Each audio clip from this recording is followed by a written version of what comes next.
Alright, let's dive into this because there's a lot to unpack from the Lions training camp, and honestly, it's a goldmine for anyone trying to read between the lines of what the season might look like. First off, let's talk about Sam LaPorta.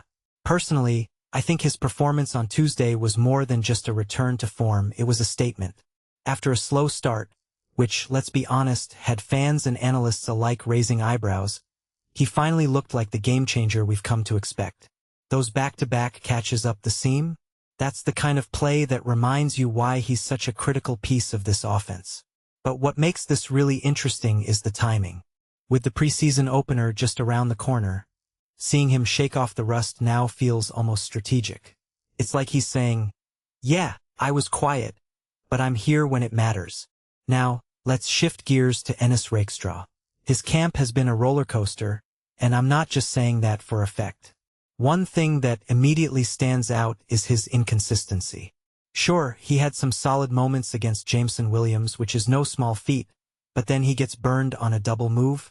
It's a classic case of potential versus execution. From my perspective, Rakestraw's struggle isn't just about skill. It's about mental toughness.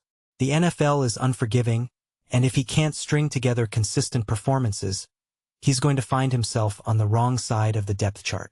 What many people don't realize is that these ups and downs are normal for rookies.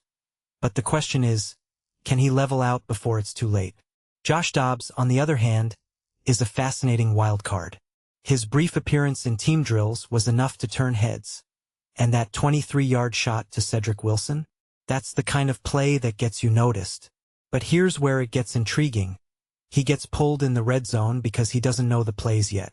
If you take a step back and think about it, this raises a deeper question about how quickly he can integrate into the offense. In my opinion, Dobbs has the talent, but the NFL isn't just about talent, it's about timing and chemistry. Can he catch up in time to make a real impact? That's the million-dollar question. Now, let's talk about the situational drill where the defense dominated. What this really suggests is that the Lions' defense might be further along than their offense, which, honestly, isn't the worst problem to have. Aidan Hutchinson's 3 sacks? That's a star in the making. But what's more telling is how the offense struggled to execute under pressure. Jared Goff's misfires and the overall lack of rhythm are concerning, especially with the season looming. This raises a deeper question. Is this offense ready to carry the team, or will they rely heavily on the defense to bail them out? Lastly, a detail I find fascinating is the emergence of guys like Nick Whiteside and Rock Ya-Sin. Whiteside's one-handed interception. That's the kind of play that gets you noticed. And Ya-Sin? He's clearly stepping up in DJ Reed's absence, making every rep a battle. It's a reminder that training camp isn't just about the stars. It's about the guys fighting for their spot.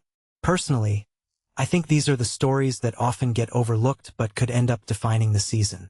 So, here's my closing thought. This training camp is a microcosm of the Lions season. There's talent, there's potential, but there's also inconsistency and unanswered questions. Will LaPorta's resurgence be enough? Can Rakestraw find his footing? Will Dobbs make a real impact?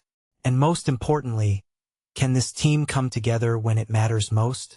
Only time will tell, but one thing's for sure, this is a team worth watching. What do you guys think? Let me know in the comments below.